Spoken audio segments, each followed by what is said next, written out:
சுடுகாடுனாலே ஒரு ஸ்டெப் தள்ளி தான் எல்லாருமே போவாங்க, வேண்டாம் அப்படின்னு. மயானம் அப்படின்னு சொன்னா நிறைய பேருக்கு வந்து பாத்தீங்கன்னா என்ன சொல்றது, ஒரு மாதிரி புரிதல் இருக்காது. இது மதுரையில வந்து 2வது மின்மயானம் துவங்கி இருக்கு. ரொம்ப நாள் கழிச்சு கார்பரேஷன் கிட்ட இருந்து நம்ம பெர்மிஷன் வாங்கி ஈஷா அறக்கட்டளை மூலியமா இது நடத்துறதுக்காக நமக்கு பெர்மிஷன் கிடைச்சிருக்கு.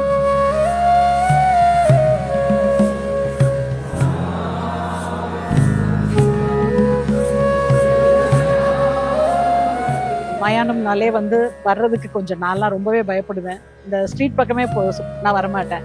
இப்போ சத்குரு எங்க இருக்காங்களோ அது சாதாரணமா நம்ம சென்டருக்கு போற மாதிரி நான் மட்டும் இல்லை, இங்க வந்திருக்கிற எல்லாரோட ஃபீலிங்கும் அதுதான்.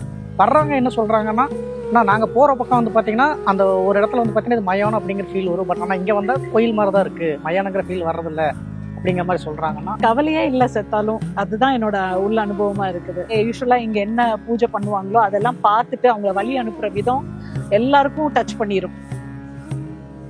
நான் நிறைய இடத்துல ஒர்க் பண்ணியிருக்கேன். பட் ஆனால் இதில் எங்கே போய் ஒர்க் பண்ணாலுமே நம்மளுக்கு வந்து பார்த்தீங்கன்னா சேலரி கிடைக்கும்னா ஃபேமிலியோட இருக்கலாம், அதெல்லாம் வேறு. பட் இதில் வந்து பார்த்தீங்கன்னா இப்போ ஒர்க் பண்ணி முடிச்சுட்டு போகும்போது அவங்க என்ன சொல்லிட்டு போகிறாங்கன்னா, பரவாயில்ல தம்பி, நல்லா பண்ணுறீங்க, நல்லா இருங்க அப்படின்னு சொல்லிட்டு போகிறாங்க. ஒரு புண்ணியம் கிடைக்குதுன்னா நம்மளும் வந்து பார்த்தீங்கன்னா மன திருப்தியோடு ஒர்க் பண்ணுறோம்.